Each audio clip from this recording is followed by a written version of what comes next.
Kolefnisspor eða kolefnisfótspor er hve mikið kolefni er notað til þess að búa til hluti sem við notum. Við getum reiknað út, það er svolítið flókin útreikningur, við getum fundið út hvað við höfum í raun notað mikið kolefni yfir daginn eða mánuðin eða árið, og það er ekki bara það sem við gerum, heldur allt sem við notum. Þá þurfum við að taka til það kolefni sem var notað til þess að búa það til og flytja það á staðinn. Þetta er svolítið flókið, þannig að það er í raun auðveldara að skoða einfaldan hluti eins og til dæmis eina máltíð.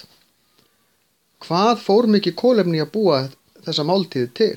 Og þá er ég ekki bara að tala um að búa, elda matinn, heldur að framleiða matinn frá grunni og flytja hann til okkar. Og líka fyrir okkur að keyra út í búð og sækja. Það er nefnilega mismunandi eftir því hvort að maturinn er framleiddur nálægt okkur eða langt í burtu.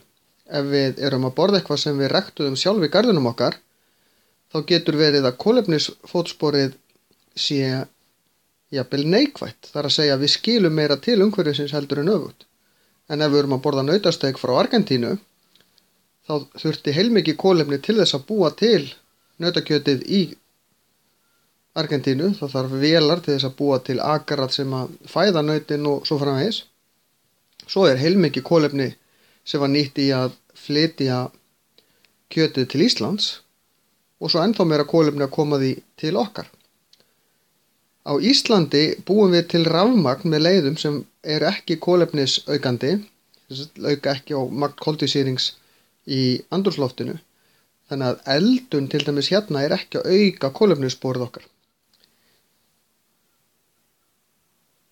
Það er til eitthvað sem heitir svo kolefnisjöfnun. Við getum kolefnisjafnað. Það er að segja, til dæmis gróðursett tré eða borgað pening, þannig að aðrir gróðursett í tré, til þess að binda það kolefni sem við höfum notað.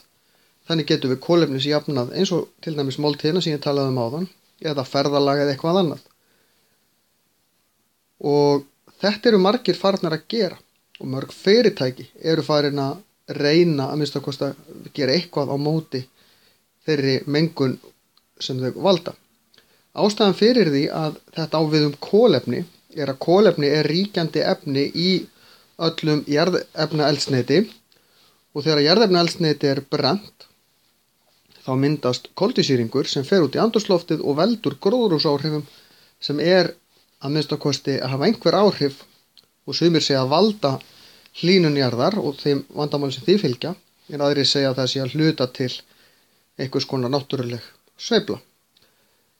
Þannig að kolefnisfótsporið er í raun hvað við notum mikið kolefni og þá reiknum við allt kolefni sem við hugsanlega getum tiltekið.